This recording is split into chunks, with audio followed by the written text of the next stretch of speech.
Hello, greetings.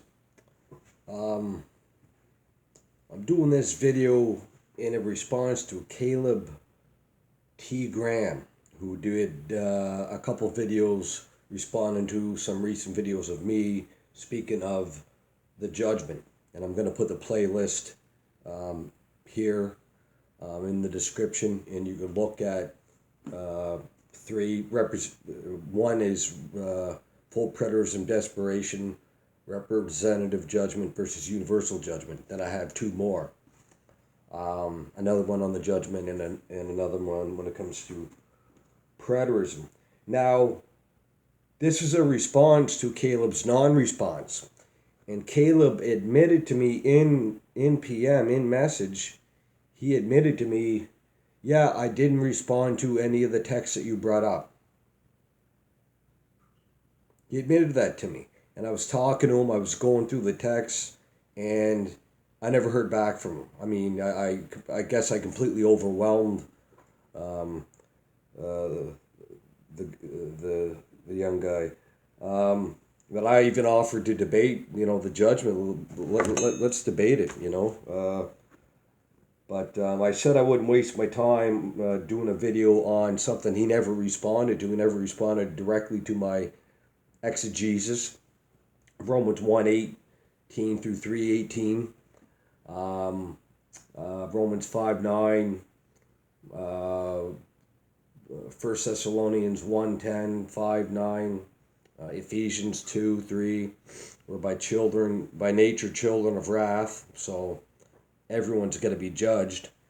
So he didn't really respond, but I'm going to respond to what he had to say. Then I'll just direct you to my video list where I've 25 videos on the soteriological implications of full preterism, and I deal with the judgment specifically in that list. And you can see the videos that Caleb tried to and admitted to me that he didn't directly respond to what I had to say. Now, let's get right into this. Caleb's main argument is Matthew chapter 12. I'm just doing this off the cuff with the notes I had from like 2 weeks ago when we were talking and when he posted a couple videos. Matthew chapter 12, the judgment there. And yeah, and if you go to Matthew chapter 11, it's the same thing. He's speaking of the judgment. But if we look in the Synoptic Gospels, what is the judgment? The judgment is on Palestine all the time. All the time. It's on Palestine. It's not universal. We get to Paul, it's universal. There's no doubt about that, as I demonstrate in those videos. There's no getting around that exegesis. That's why they come up with, Don Preston, that they come up with a representative judgment. Well, Palestine represented the judgment of mankind. No, he did not. No, it did not. Read Romans 1:18 through 3:18. That's all you have to do. So Matthew chapter 12 is brought up a lot. But also Matthew chapter 11, he says the same thing. Caleb missed that. Verse 20 and following. But Matthew chapter 12, he's rebuking the Pharisees because they said he casted out a demon from Beelzebub, the ruler of the demons.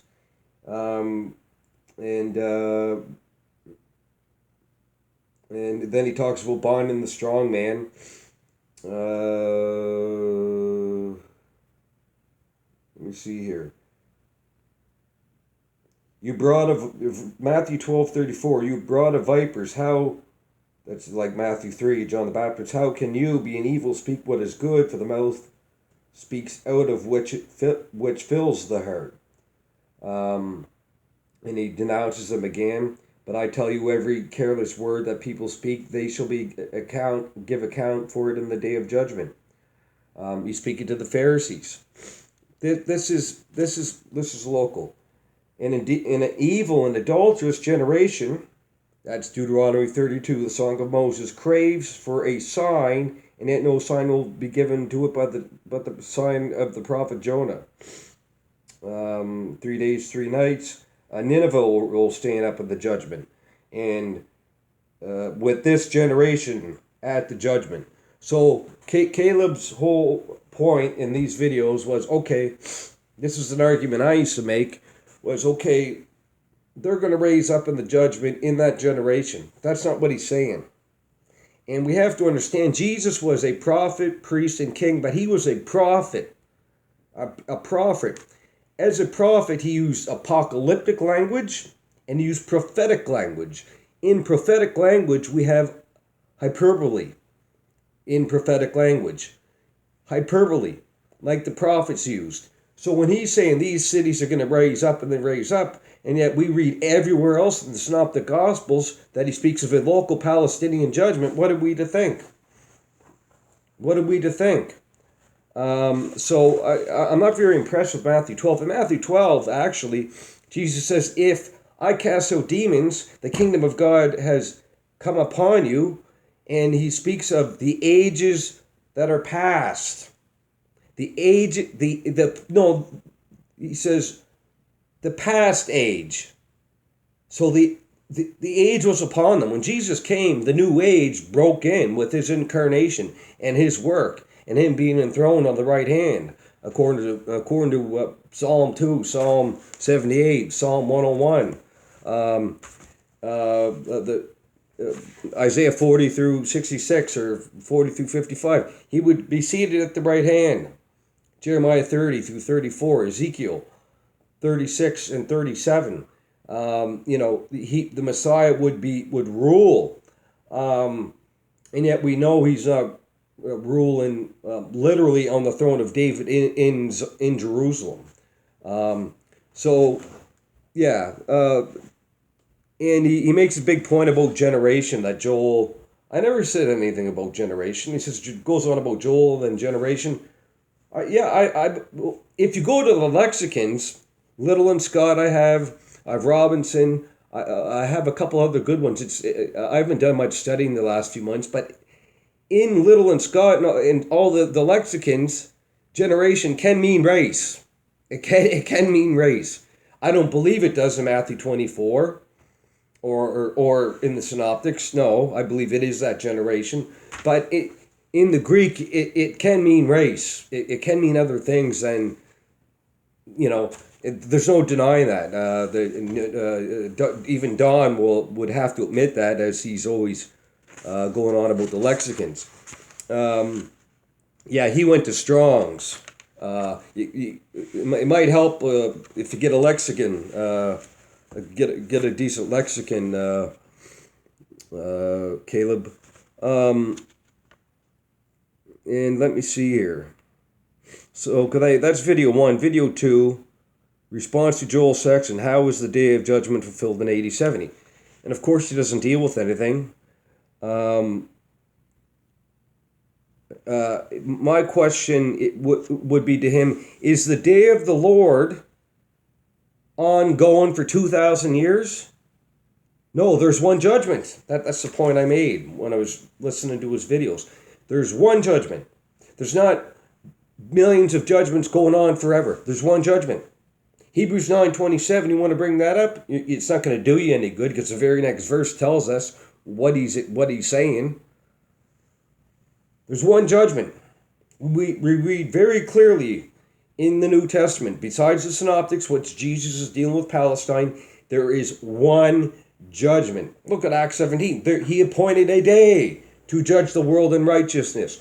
Read Romans 1:18 through 3:18.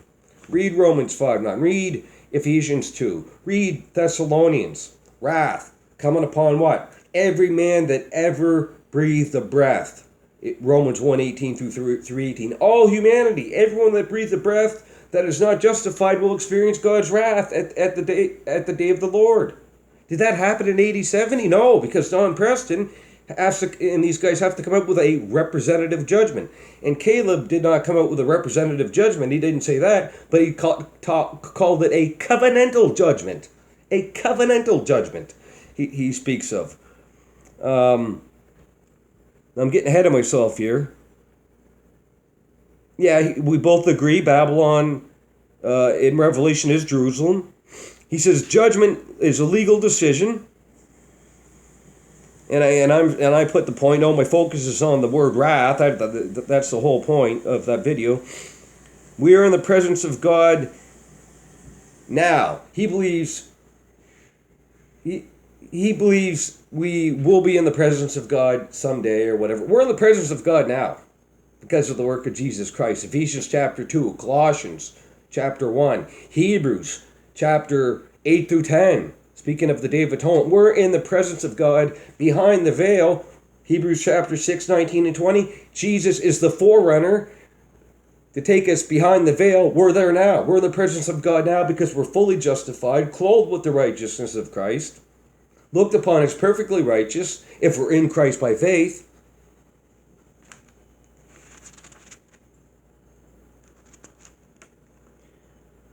And he said, yeah, so he says, judgment, legal decision. Yeah, that's justification.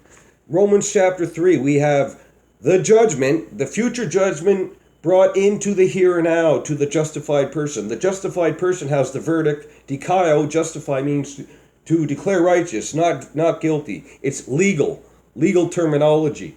So we have the verdict right now of the last judgment. Paul saying, taking the future last judgment into the here and now, into the believer's life. If the judgment's in the past, then how can we have justification today? It does not work with Romans 3 and 8, which I demonstrated in a written exchange with Don Preston, which I will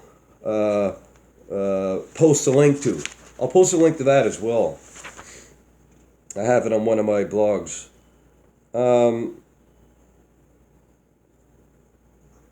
Yeah, in covenant eschatology, which Caleb believes, justification is a process.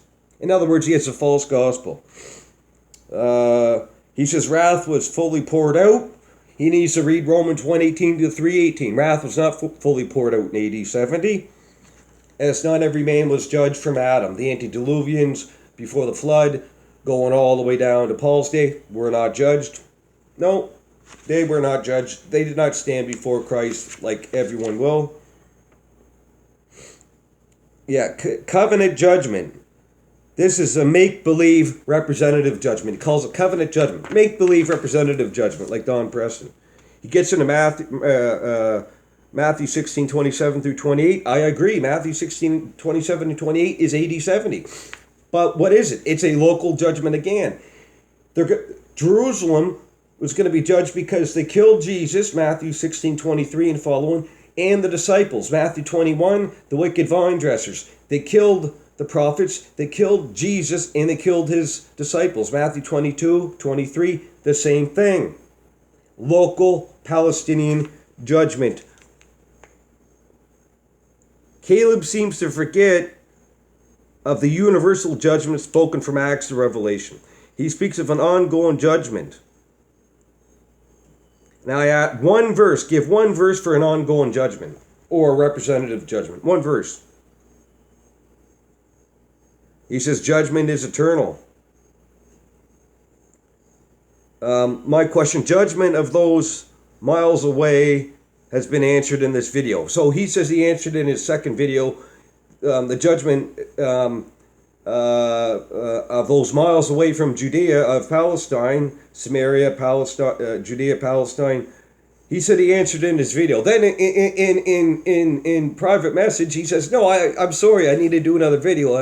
I didn't answer your exegesis of those texts because I get like 6 texts." So he didn't answer it. He admitted that to me. I said, I make the point of you never answered anything.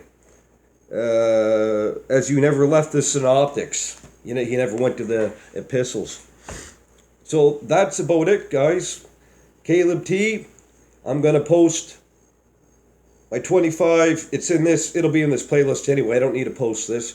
But the 20-some page exchange I had with Don Preston last year, back and forth. And you could see the implications of a past judgment and the fallacy of a representative judgment.